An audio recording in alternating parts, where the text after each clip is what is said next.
if any founders are listening to this that have grown, is when you look around the company and you're like, why are we doing all these things that we're doing? Like, you kind of know, right? Like deep in your subconscious, as you know, someone that works with AI a lot, AI needs something to imitate. It's very good at imitating things that people have already figured out that create value. I think what you're able to do when you interview folks, like you're able to create content that can bring these folks together and put them on the same wavelength in a way that I think otherwise it's a lot harder for it to happen. How do you suggest, besides just doing it, like how should people that are listening to this, what's the first step that they should take to start getting into a territory and track where they might eventually become a guest on Redacted? What do you counsel people to do? I don't think we really know what we are. I think we're probably more of a YouTube show than a podcast because everything is so visual. Riverside FM is the best product I've ever used within the confines of all this space, and I would never go anywhere else. So anybody that's thinking about it, yourself included, David, all in on Riverside FM. They ship real quick and fast, and it's super intuitive. But welcome to AI with Alec. Thanks for joining the podcast. Yeah, man. Excited to be here. This is better than well, I don't know if it's better than a bar, but we can do both. You know?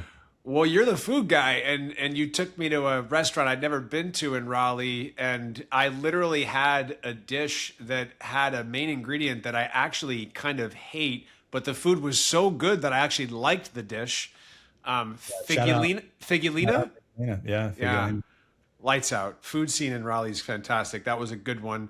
Yeah, you can go watch them make their own pasta there. It's fun. It's a cool experience. It is. Natural segue. No one listens to my podcast for food, but they do listen for entrepreneurs like yourself that build food-related businesses. So here comes the first question. How about that for a nice little smooth segue?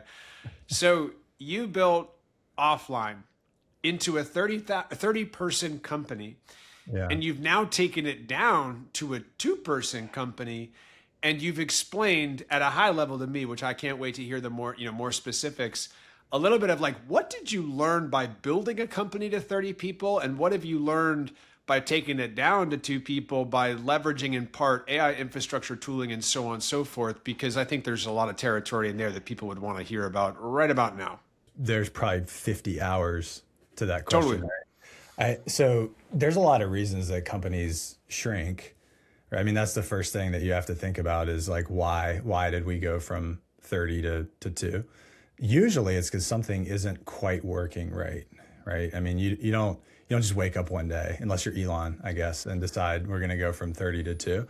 So we had a business that was, it was sort of becoming apparent that it was going to be more in the lifestyle category, not the venture category. And so we over the course of 2 years, through natural attrition and through some cuts, we went, 30 to 20, 20 to 10, 10 to 5, 5 to 2. What you find that I think is fascinating, and that we were chatting about before this, is that you do so many things when you're struggling to grow, especially if you're trying to you don't quite have product market fit locked in, and you're just you're wide with your efforts, right? There's like a massive amount of variability in all the things that your people are doing. And you do so many things that you don't realize you don't need to do until you cut.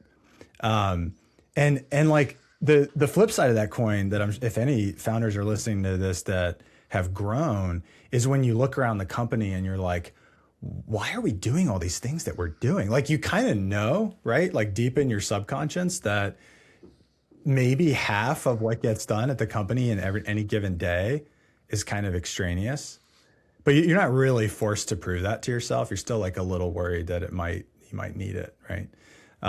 So we did a lot of things that we didn't need to do, and as we cut, we got to focus back in on what actually matters and what actually creates value, and it's just incredible how quickly you do that as the headcount drops. That's fascinating to me. And you're right. There are like 50 hours of conversations we could go to, but one territory selfishly, I want to steer it towards something you said in there ties to founder, executive, human intuition, right? So as you're doing things that you go wide and you're trying to grow and scale and find product market fit, or whatever the exercise is intended to drive towards, you develop feel, right? You develop, kind of that ability to see around corners. And one of the things I'm fascinated by, and always have been, about, AI in particular, is the ability to enable humans to augment that human intuition and feel, in one part through doing things for you, but also doing things with you. And I wonder if you could speak a little bit to that, as somebody who has clearly got his hands in the dirt on many fronts. Yeah, absolutely. A huge part of the reason that we're able to exist with two people is because of where the tech landscape is today. And I think I had said this, that of the 30 people, so we had 34, right? We went down to 2. Of those 30, probably 15 were doing things that we didn't really need to be doing. The other efficiency gain was in compressing what was left into 2. I actually have... we don't really screen share on this one. I'm so used to redacted, but I have our entire accountability chart up, and I was looking back at it from when we were 34 and where a lot of the efficiency came in. And one of the things that we were always really good at Offline was mapping the processes that mattered in every role. If you strip away all the people out of a org chart, it's really just this big kind of organism that's designed to go find strategic opportunity at the top, and then take that strategic opportunity and slowly kind of, eat it and chew on it and turn it into value at the bottom. Mm-hmm. And as you go from the top to the bottom, usually you go from wide and strategic down to kind of narrow and task driven. I used to talk about this at Offline in terms of by the time these amorphous blobs of vision get to the bottom of an org chart, they're like bricks, and you kind of build your company with these bricks. Once we lost the people, we still had all of that kind of structure of how this business works. How do we go get new restaurants? How do we convince them to work with us? How do we maintain those relationships? What do we do when they churn? Same thing on the member side. That whole roadmap of value creation still existed. It was kind of like this artifact that was sitting in ClickUp, which was what we used at the time. And so going back to the AI agent piece, that became, we had all this scaffolding. And so, as you know, someone that works with AI a lot, AI needs something, it needs a container to sit inside of. It needs something to imitate.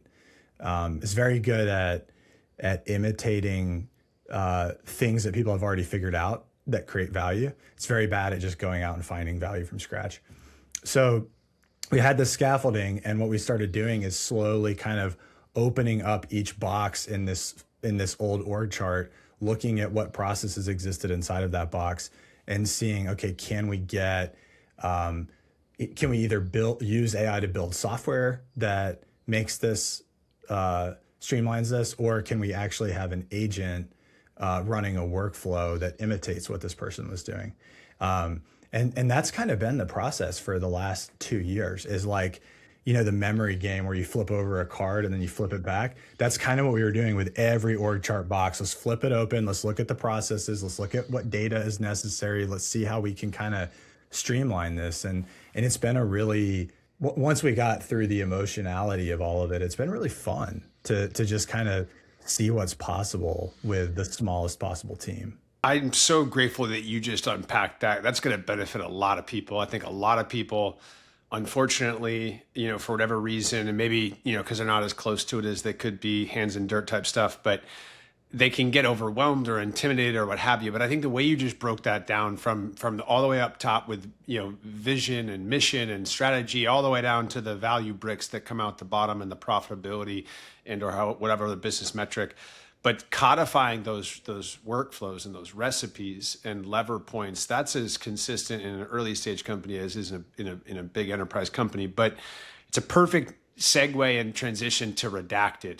So this is your podcast. I'm super stoked to share it and help other people that are listening and watching this to understand it. But at a high level, can you explain a little bit, David, of where and when and how did the idea or the insight and idea come to light to create this podcast, and kind of who are you interviewing? Tell us about it, right? Yeah, good tee up there. So the genesis of this was back in January. There's a guy here in the Triangle named Scott Wingo that runs a rolling fund called Tweener. And Scott has a podcast for Tweener where he interviews founders, and he asked me to come on and talk about AI. And we got to the end of the pod, and he asked me if I wanted to do a spin-off podcast inside of this like Tweener brand that was specifically about AI. And so I texted him after we, hit done on the recording, and I said, hey, if you're serious about that, that sounds fun. And that kind of forced me to sit down and think about what type of content I, as a founder, and as you said, as someone who like literally has their hands on the keyboard every day, what do I want to see? And what that led me to is this feeling, I guess, of constant disconnection that I felt between what I was experiencing every day running offline and just sitting in Claude Code all day versus what I was seeing most of the time on Twitter and LinkedIn. And what was that disconnect? That disconnect was everything that's coming out here is so polished and so triumphant about what they've accomplished or what's everything's perfect. It's so easy. Perfect, dude. Yeah. Like it's like, hey, I'm in front of the curtain here. And it's like, everything's great in front of the curtain, right? And you pull the curtain back and you're like, this is all smoke. It's all smoke. Yeah. Some people may use different words than smoke. And so I was like, okay, well then what would I want if it's not that? And what I kept coming back to was I want people to come on to this show and I want them to just do what me and basically like my co-founder at Offline, Taylor, like what we do, which is, hey, what did you build this week? And we would just like screen share. And I would learn so much from him through that process of him actually showing me, hey, I did this, I tried this broke, then this worked. And now I'm kind of thinking about this way. And then I would do the same thing. And I was like, I just want that. And I want to do that with other people. Like I want other people to come in and show me exactly what they're building. And so it's kind of been this weird, like, I don't think we really know what we are. I think we're probably more of a YouTube show than a podcast because everything is so visual.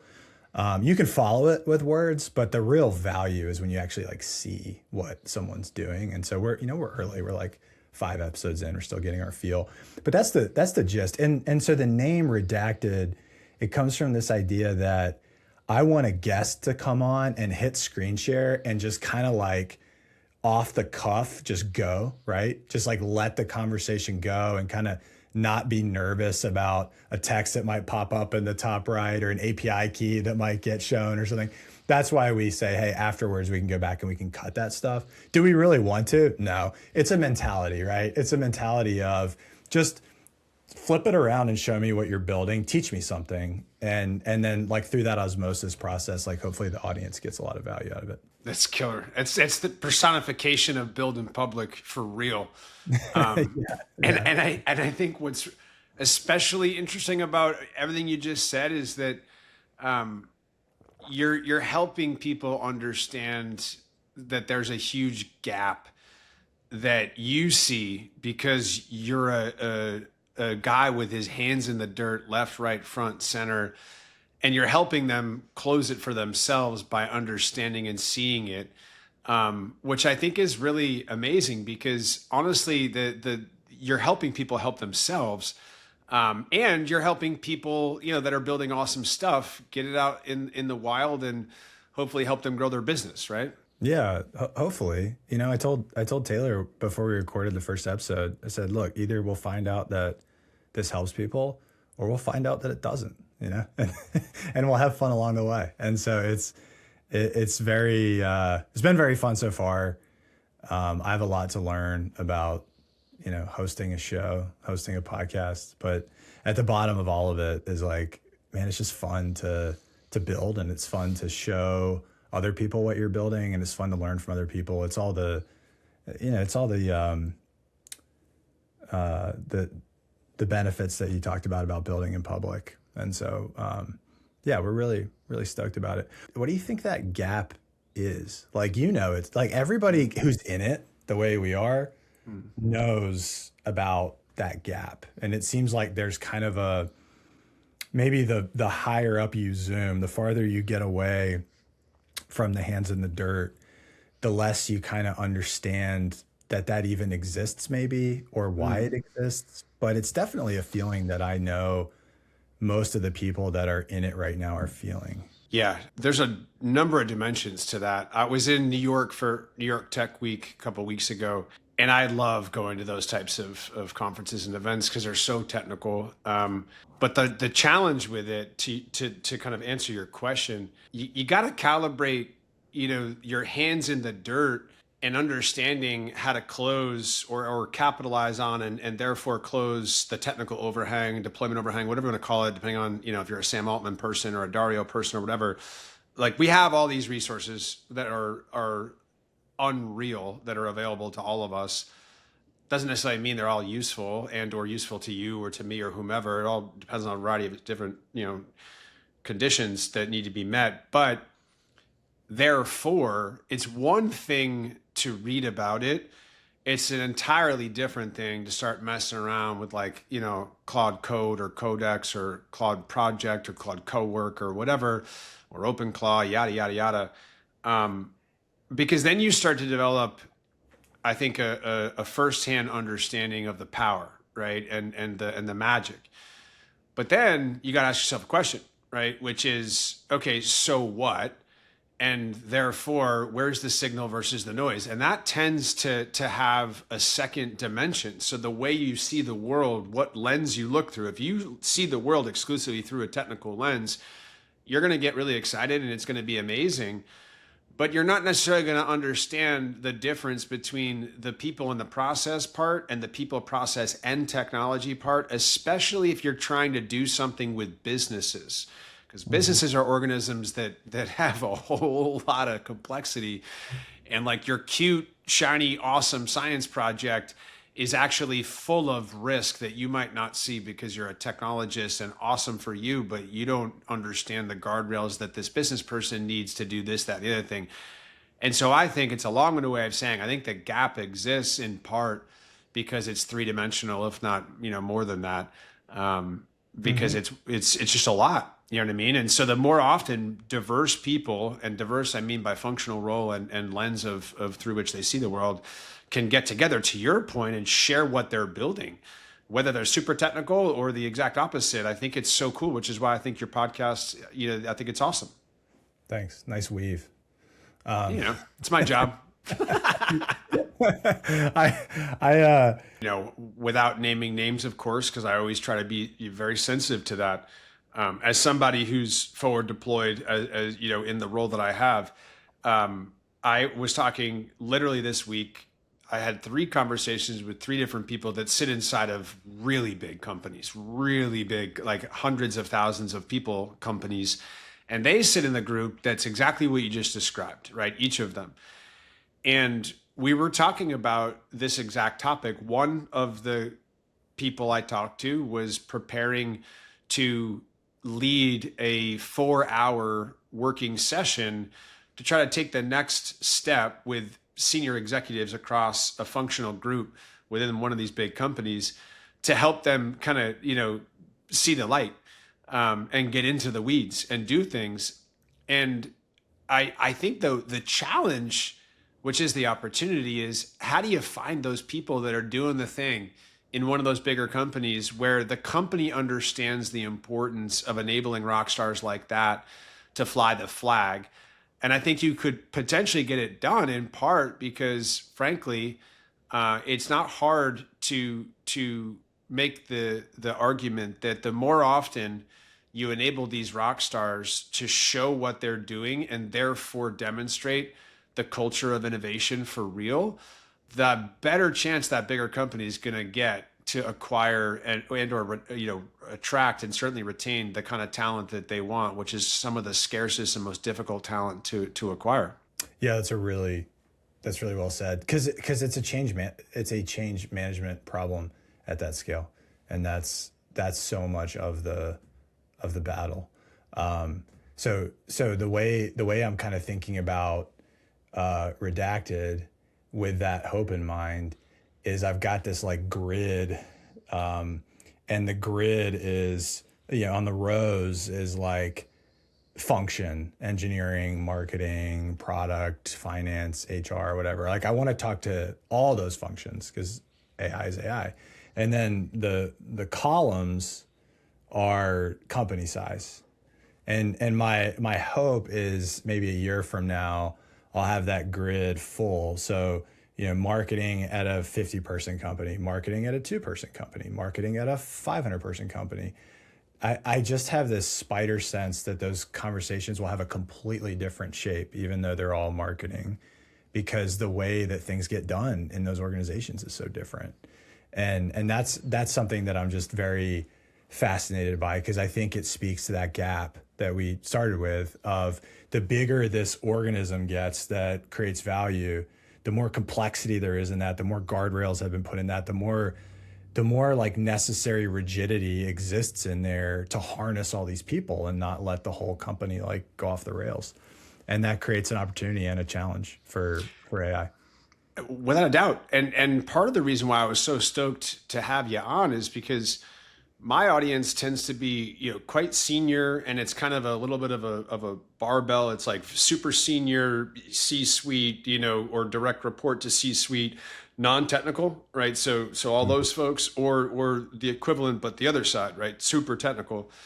And I think what you're able to do when you interview folks like this, regardless of size, but to your point about function, you're able to create content that can bring these folks together and put them on the same wavelength in a way that I think otherwise it's a lot harder for it to happen, right? Because unless someone sees it, they're reading about it and then they're reading through someone else's perspective and lens. But like it's like watching Jordan. It's like watching basketball. Like I could hear all the different things about how magical that dude was, but until I see him jump from the free throw line and dunk it and win the dunk contest when I was a little kid, I don't really know what that is until I see it. Yeah. I mean, most skills in life are like that. I remember very vividly the most I ever learned about design and UX was we had this phenomenally talented designer at Offline for a couple of years. We just lucked into her. And I just sat behind her and watched her build a UI from scratch. So just like totally blank canvas. Hey, I don't even remember. It doesn't matter what the feature was, but I just watched this kind of creative explosion, right? She's just like all over this canvas. And you're like, whoa. Yeah. And oh, that's how it's done, right? It's like you don't know all the answers. You're duplicating, copying, pasting, trying, deleting, discarding. Like, anyway, back to, I could have watched YouTube videos. I could have read blog posts. I could have heard designers talk about design. Watching her design was like an instant aha moment for me. I feel that way about a lot of skills. So, Redacted, that's the thesis. We'll see. We'll have you on. You can show something you're building. I mean, it's all kind of like greenfield right now, and I'm just fired up about learning through the guests and then like showing, because basically what me and Taylor do is we just show what we built at Offline. Since Offline's kind of lifestyle at this point, I don't really have any qualms about opening it up, doing it in public. So there's learning there, and then there's going to be learning from people who come on. 1,000%. And I would love to come on, and I'll take you up on that, and I'll do it. One of the things I wanted to ask and kind of touch on too, because we're both here in the Triangle, right? Which is a very special, awesome place.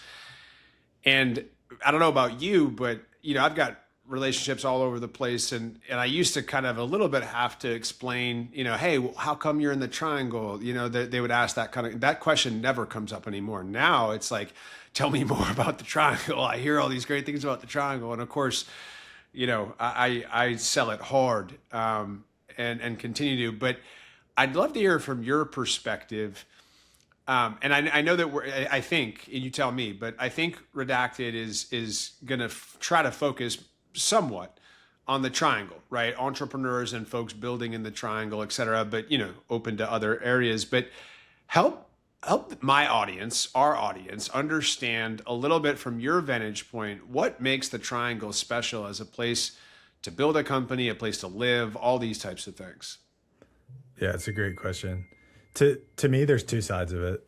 There's the stuff that you will see online that has nothing to do with your profession. That's like, hey, we're halfway between, the north and the south, where we got mountains and coast. We got good, affordable cost of living if you're coming from New York and that stuff. No doubt. No doubt. So right, there's all that, right? I'm just kind of like, that's table stakes. I think in tech specifically, I have kind of a funny take on this. And it's just that this is perception. The perception I see out of the larger markets is like, you just hear people saying, you have to have agency, and like, how big is your vision? How ambitious are you? Like, if you're not trying to 3D print an entire planet as your startup, like, you have no ambition.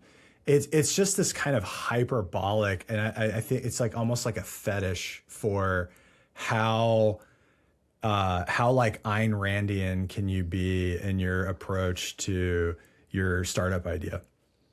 And I think that in the triangle, there is a ton of incredible tech. There's a ton of incredible founders, but you just are not surrounded by this kind of zeitgeist that's so extreme. And I personally, I think if you like the idea of being around people that are a little more grounded and that can kind of see each one of these waves for both the positive implications, but also potentially where it crosses over into pure hyperbole. If you kind of like that middle ground, then I think you'll appreciate the tech culture in the triangle. It's just not as hyperbolic. And for me, I find that kind of like a big like exhale, right? I can get enough of that stuff from the internet and from the people and the relationships that I have. I don't need to be surrounded by it like 24/7. Yeah, I think that's super fair. And I think also, being a pitching wedge away from New York City is quite convenient for those of us that like to go up there and come back. Day tripping, no big deal. It's amazing. I wonder too, so if you were to describe, because I'm sure there are folks watching this, you're like, man, I kind of want to go on Redacted and pitch myself and my company, but I'm nervous or I don't know how to do it, or what is he really looking for? Speak to the grid. Like, what are an example or two of companies, or maybe not company specific, like the name of a company per se, but what's an example or two of the types of opportunities that you think people are probably exploring, that if and when they had a company that they're building around it, or some technology that would be, you think would be quite interesting to potentially consider as a guest for Redacted? I think it's more of a personality type than anything. This would be my like litmus test. If you're the type of person where you're on a team meeting with, your team or anybody at your company or whatever, and you're the person that's always saying, oh, let me like share my screen and show you what I'm talking about, like, you're probably the right person. And like, if you have that natural kind of tendency, number one, and number two, you're doing something with AI, it doesn't have to be like the most like, this is the thing. I think the crazier you think it is, it may actually like not work at all. And you just haven't made it to that part of the hype cycle yet. Who knows? But I think if you're building with AI, if you're doing something that you think creates value, and you have a propensity to like to show people things versus talk about them, I would say outside of that, it's pretty agnostic. Like, I don't care if it's an AI native business or if you are in the back office of like a recycling and waste business. I don't think it matters. I think what matters is whether you're doing something clever and you like to show what it is. And I'm not suggesting, that you quote unquote should interview this person, but just so the audience can hear something that I think you might it might fit in your criteria potentially is I talked to a guy recently who is a product manager and leader for a fintech, and his aunt is a financial services senior executive in a very specific territory of finance. And she's definitely not technical, but she's really sharp. And I'm not sure exactly why or how, but she caught wind of somebody who was explaining the power of Claude Code and how, non-engineers can use it to build things essentially. And so the aunt went to the nephew and said, "Hey, you're a product guy. I think you know a thing or two about AI, right?" And he was kind of like, "Yeah, kind of. What's up?" And she articulated a pain point that sounded very, very clear to him when he understood the amount of emailing back and forth that was being used with PDFs and effectively spreadsheets and things and whatnot. And just the product leader in him, just the light bulb went on. But here's the thing, this guy had never crossed over into the engineering territory, right? And this is the kind of psychological stuff that everyone's going through, right? So if you're a product leader, product manager, what have you, you're accustomed to having the other two legs of the stool, which one is engineering, the other is, design, UI, UX. And so he took this opportunity and was like, challenge accepted to his aunt. And he's like, I'm going to give it a shot. So he vibe coded something. That vibe coded thing turned into something else. Now it's like a real business and they're generating a significant amount of revenue. And he kind of is like, and then he built a little lightweight CRM, custom on top of it to manage the pipe in a way, right? Like it's just the whole, like that classic story. And when I hear those stories, I'm like, now that I know about Redacted, I'm like, these people should go talk to you and then show that stuff, right? Because like that's the kind of thing that like that's interesting, right? You nailed it. It is. It's fascinating. I mean, how many questions do you have just from that story, right? I mean, and how many would the audience have, right? And how many of those questions get resolved when you just get to see it, right? You get to see how the sausage is made, the good, the bad, and the ugly. Right. And that I hope is the power.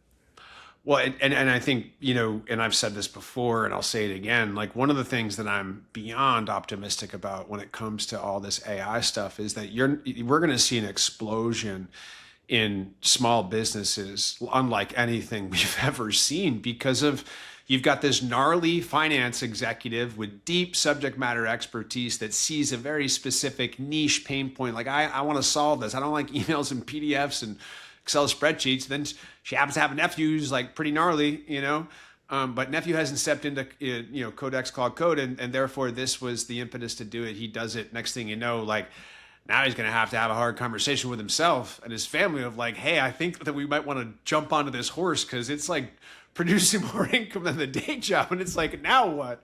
Right? Yeah. Good champagne problem, Yeah. That's I think what people have in their minds when they think about the productivity explosion and kind of the not doomer narrative for AI is just the amount of creativity and entrepreneurship and autonomy that it's going to release in billions of people, right, over the next 10 to 20 years.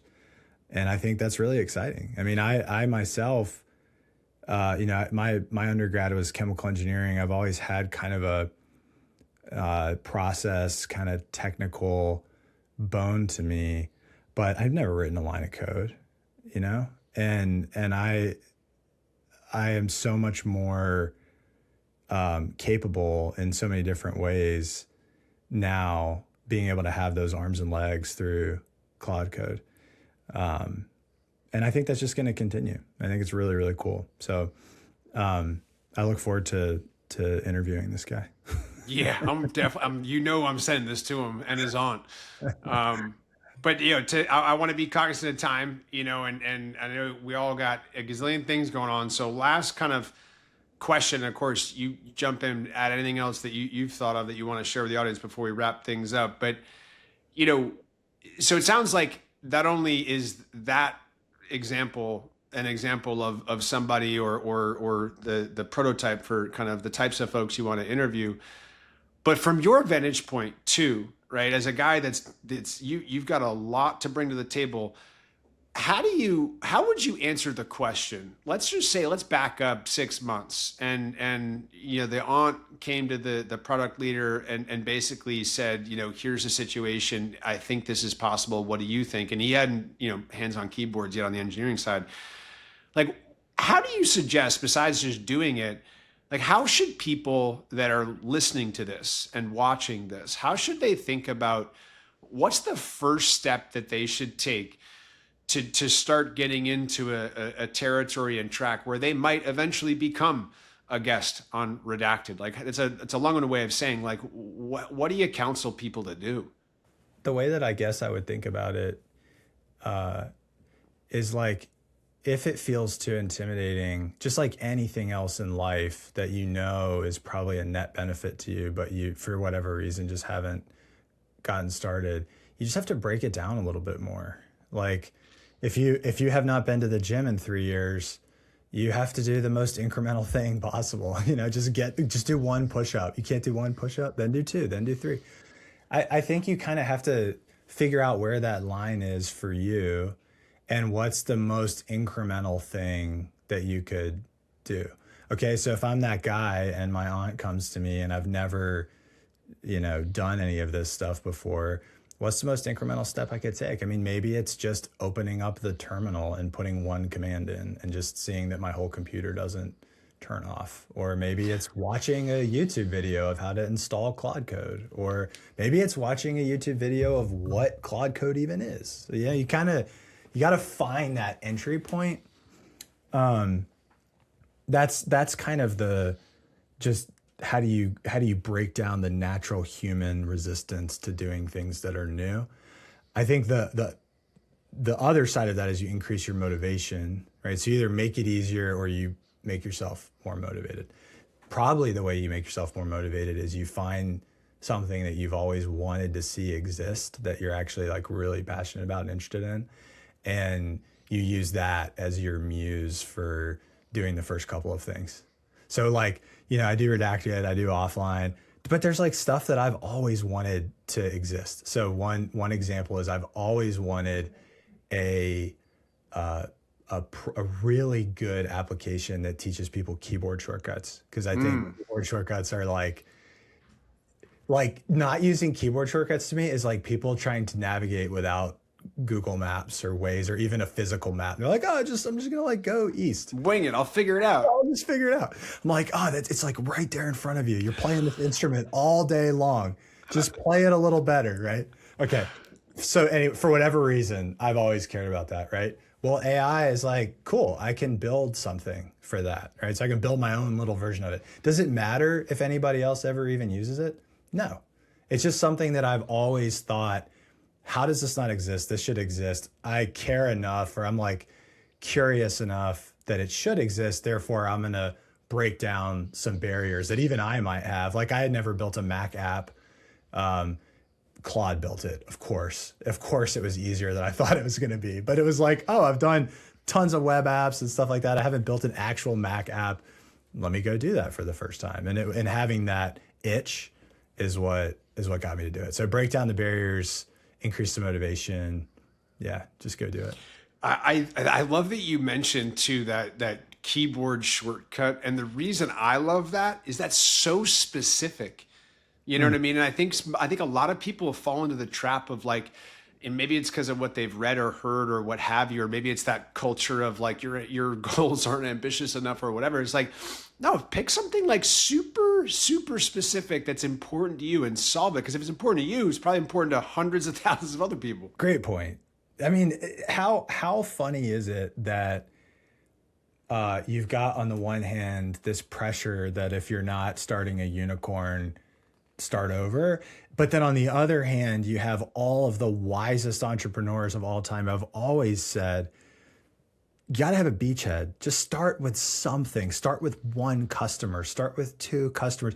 Those two things are there is a through line between them. But I think, of course, but I think that like so many times when you could start with one or two customers, you just second guess yourself infinitely because it doesn't seem big enough. right? And every time I tell somebody I have a keyboard shortcut app, they say, "Oh, I want to try it." So it's exactly what you just said. Well, and you're solving your own problem, and you know that problem so well, and then you're also focusing on things that don't change. Like, I think those are two pieces of wisdom that tie directly to it. And I'm glad you went there, because that helps people, I think, be like, oh, okay, it doesn't have to be such a big idea per se. Yeah.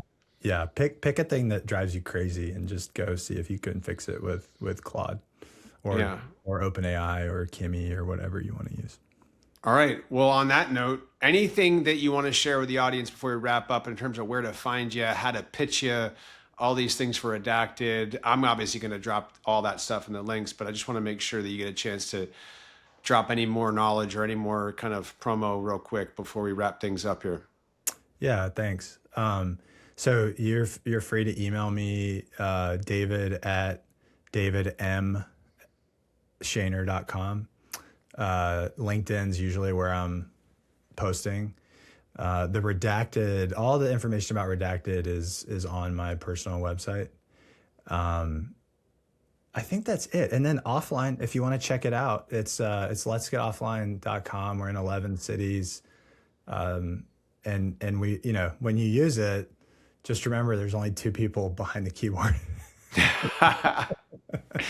So amazing. Yeah. And I really appreciate you coming on and talking this through. And I can't wait for people to watch and experience your content, because I really do think that this is the thing. You can really help people, and helping them help themselves as well. And then of course, lionizing. So I'm going to pitch my dude and his aunt and try to get them on there. And if and when they agree to it, boy, I can't wait to see it, because I think it's a great example of a story. Yeah, I appreciate that. And thanks for having me on, Alec. It's been a blast. All right, David, be good. All right. See ya. See ya.